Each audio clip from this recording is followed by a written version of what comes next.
Molt bona tarda. El Nadal sol ser motiu de retrobament familiar, una celebració que se sol fer al voltant de la taula.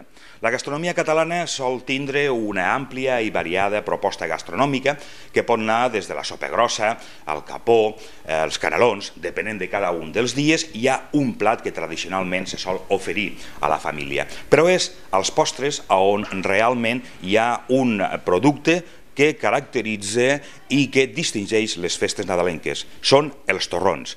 I per això avui els hi volem oferir la manera, les característiques d'aquest postre, i ho fem de la mà d'uns pastissers amb una trajectòria de més de mig segle al Pla d'Urgell. És la família Tricas.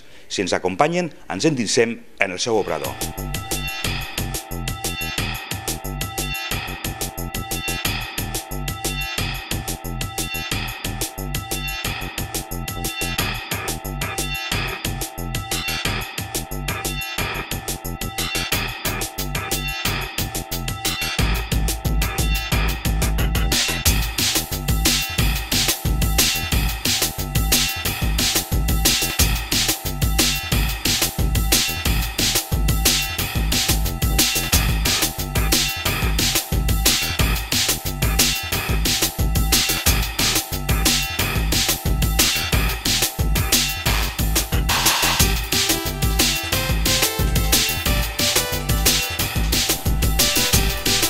Hola, soc Jordi Tricas, soc la tercera generació de pastissers d'aquí de Mollerussa, de la família Tricas, i bueno, estem aquí des de l'any 56 i avui m'han encomanat que havia de parlar una mica de torrons perquè és el que es porta. Els més clàssics sempre seran el de Xixona, Alicant, crema cremada, aquests tres fonamentalment, no? Després, amb el temps, s'han anat introduint torrons amb base de xocolata, amb xocolata forta i avellanes, ametlles, totes les combinacions possibles. També pots ficar una xocolata més que no sigui tan forta, perquè hi ha per gustos de tothom. I després, amb el temps, s'han anat introduint també torrons trufats a base de xocolata i nata.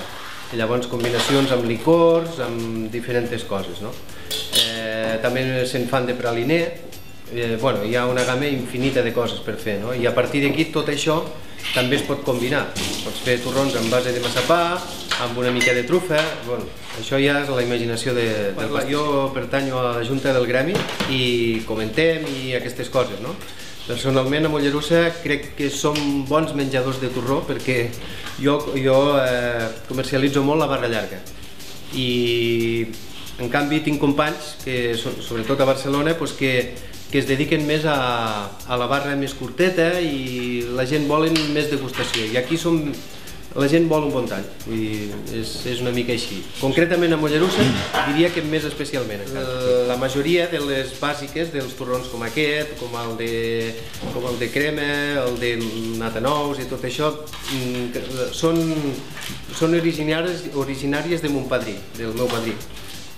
Jo les he respectat, he introduït molt pocs canvis, vull dir que a vegades, jo què sé, antigament no hi havia nata, i es feia servir llet condensada.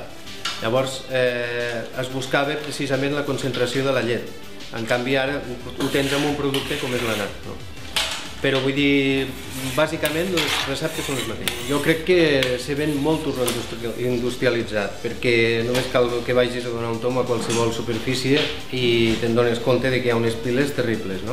El que passa és que jo tinc un sector de gent que, no sé, que vol això, vol l'artesania, vol el torró de cada dia, perquè nosaltres, per exemple, no sé, podreu veure les imatges com hem estat cremant torró de crema, i això es fa al moment, el client se l'emporta calenta, pràcticament, no?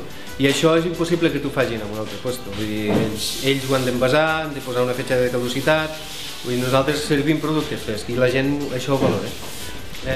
Bé, esperem que aquest reportatge els hi hagi servit per obrir boca. Un torró de Cadis i nosaltres els convidem que puguin passar per Pastisseria Tricas i que puguin gaudir de tota aquesta varietat de torrons deliciosos per acompanyar aquestes festes de Nadal. Bon profit!